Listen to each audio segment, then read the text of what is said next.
Apa yang kamu lakukan kalau tidak melukis? Lelaki tua bermata sipit itu bertanya. Tidur, makan, nonton? Janendra menjawab asal. Kerjaan anak orang kaya, sindir si lelaki tua. Janendra tersenyum. Selama hidup di dunia, dia tidak pernah kekurangan uang. Kekuasaan ada di tangannya kalau dia mau menggunakannya. Namun, dia kekurangan kasih sayang karena kedua orang tuanya meninggal dunia. Mempunyai saudara lelaki yang sibuk dengan perusahaan. Selain itu, Janendra lahir dengan kelainan jantung. Ada cacat katup. Janendra pernah menjalani operasi. Tubuhnya lemah. Tidak sekuat dan segagah Rendra. Janendra hanya bisa olahraga ringan, seperti renang dan jalan santai, untuk memperpanjang hidup. Janendra tidak sekolah formal seperti Rendra. Homeschooling lebih tepat untuk tubuhnya yang lemah. Janendra tidak pernah punya pacar atau perempuan spesial, karena dia tidak ingin membuat perempuan yang dicintainya menangis jika suatu hari nanti dia pergi selamanya. Aku pulang dulu, Pak Chow. Terima kasih untuk teh hijaunya. Janendra berdiri. Aku ingin kau ikut pameran di galeriku, ucap Pak Chow. Akan aku usahakan. Janendra melangkah keluar rumah Pak Chow yang bergaya modern dengan sedikit sentuhan Bali. Pak Janendra mau kemana lagi? Tanya Danu, membuka pintu untuk majikannya. Pulang saja. Setelah Janendra masuk ke mobil, Danu segera menutup pintu kendaraan. Pak, apa boleh minggu depan saya meminjam rumah di Jayakarsa? Tanya Danu hati-hati. Dia mulai melajukan mobil. Kamu masih membohongi calon istrimu. Janendra mengangkat kedua alisnya. Ibunya tidak ingin menantu orang biasa, Pak. Danu meringis. Beberapa bulan yang lalu, Janendra berpura-pura sebagai supir Danu.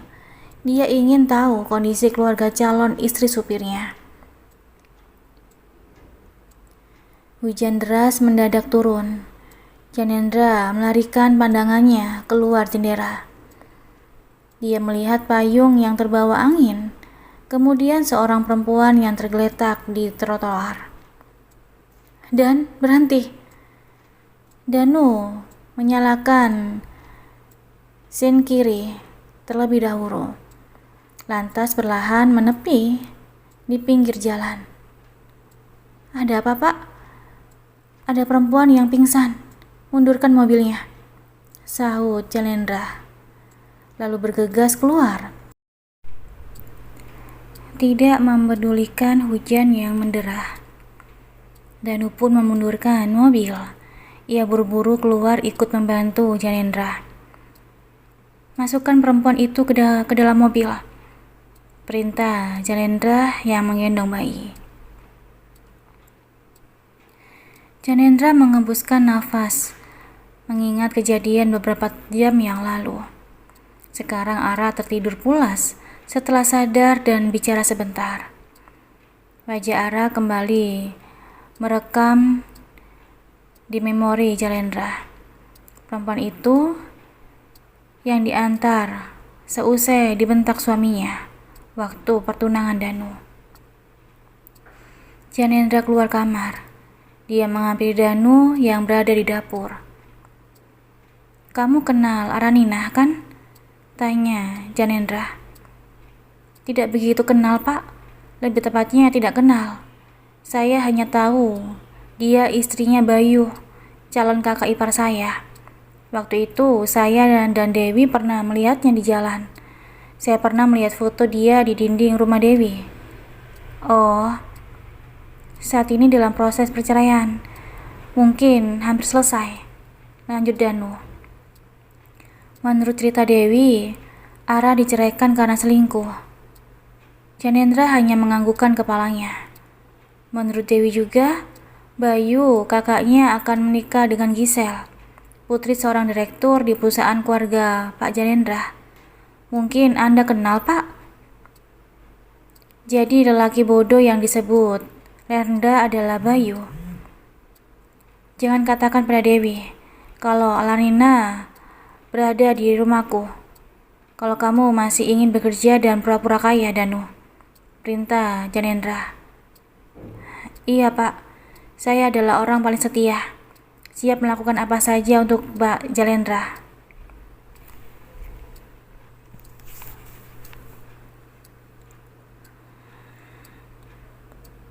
Pak Janendra? Ara menghampiri Janendra yang sedang duduk di teras. Saya mau pamit. Terima kasih. Kamu mau pergi kemana? Saya tidak tahu, Pak. Ara menjawab jujur. Janendra mengalihkan pandangannya dari kanvas yang masih putih, memandang Ara yang masih pucat. Tinggallah di rumahku, Aranina. Ada kamar kosong di belakang yang bisa kamu tempati, ucap Janendra. Ara menggigit bibir bawahnya. Kedua jemari tangannya saling memilin. Ara tidak punya uang dan tempat berteduh. Dia tidak bisa menerima bantuan dari orang asing begitu saja. Pikirkan putrimu, bujuk Janendra. Kamu bisa bantu-bantu Biwati. Baik, Pak. Saya bisa mengerjakan pekerjaan rumah. Pekerjaan apapun akan saya usahakan. Jangan panggil aku Bapak. Cukup panggil Ndra saja. Tapi, anggap saja aku saudara laki-lakimu. Selang Janendra.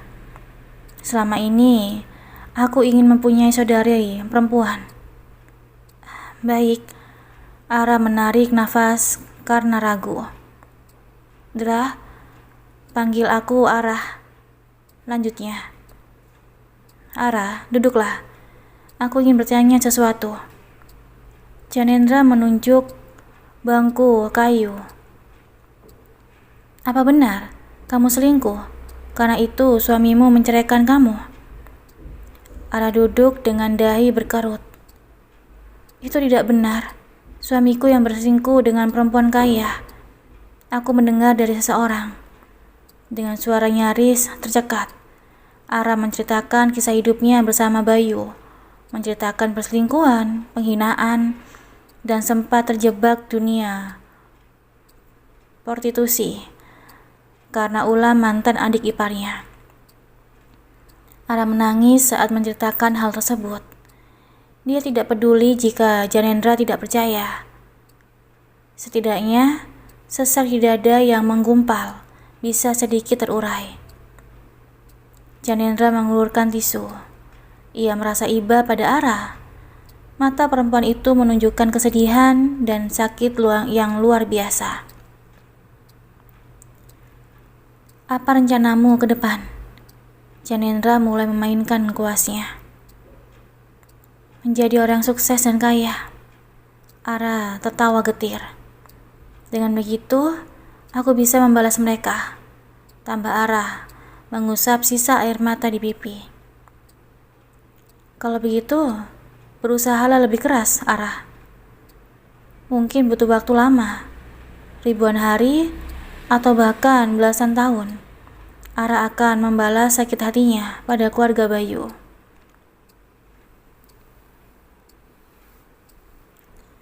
Gisel, setelah menikah dengan Bayu, aku tidak mengizinkan kalian tinggal di salah satu rumahku, kata Rendra. Rumah yang ditempati Gisel dan Handoko adalah rumah milik kedua orang tua Rendra. Paman dan sepupunya itu diizinkan tinggal oleh Rendra dan Janendra.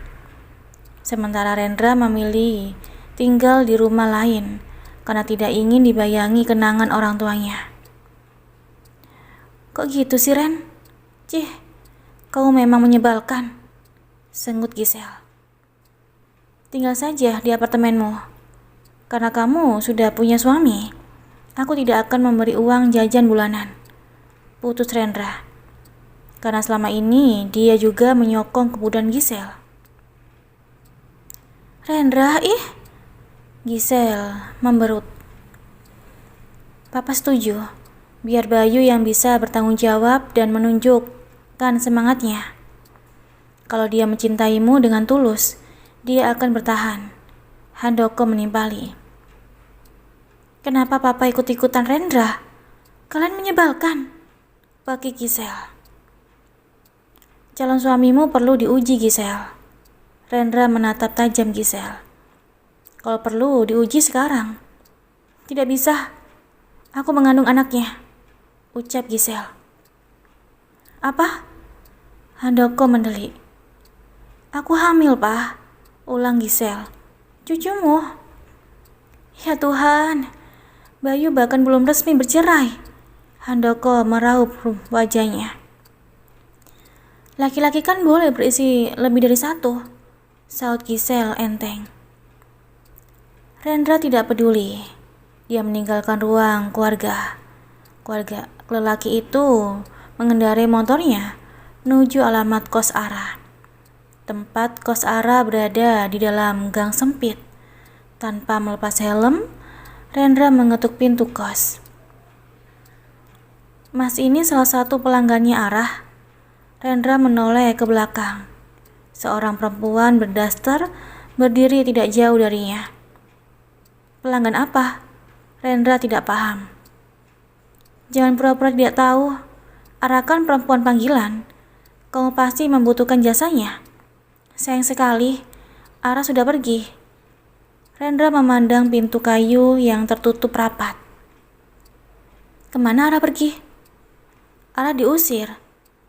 Bu Nima muncul dari kamar kos sebelah. Kasihan nasib Ara, diselingkuhi, kemudian difitnah. Ibu tahu kemana Ara? Tanya Rendra. Aku tidak tahu, anak muda. Ada perasaan kecewa melingkupi Rendra. Juga perasaan menyesal yang mengendap-endap setiap hari. Rendra lantas menuju rumah Janendra. Sudah lama dirinya tidak berkunjung. Rumah Jalendra dominan terbuat dari kayu, dengan cat yang dibiarkan pudar. Pohon rambutan dan mangga tumbuh subur di pekarangan rumah.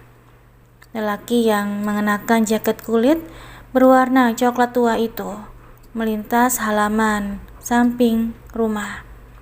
Biasanya Jalendra berada di teras belakang. Hai, sapa Rendra. Jalendra yang sedang merapikan alat lukis berpaling. Tumben, kesasar. Iya, aku tersesat. Rendra membuka resleting jaket. Ia tertarik pada kanvas yang diselubungi kain putih. Kau melukis apa? Tangan Jalendra bergerak cepat menepis tangan Rendra yang ingin membuka kain penutup lukisan. Belum jadi, dilarang melihat. Lukisan cewek, tebak Rendra. Jalendra berdeham. Iya, bidadari tanpa sayap. Pasti cantik, lirih Rendra. Cantik, sekaligus rapuh dan penuh luka. Jalendra menyahut pelan.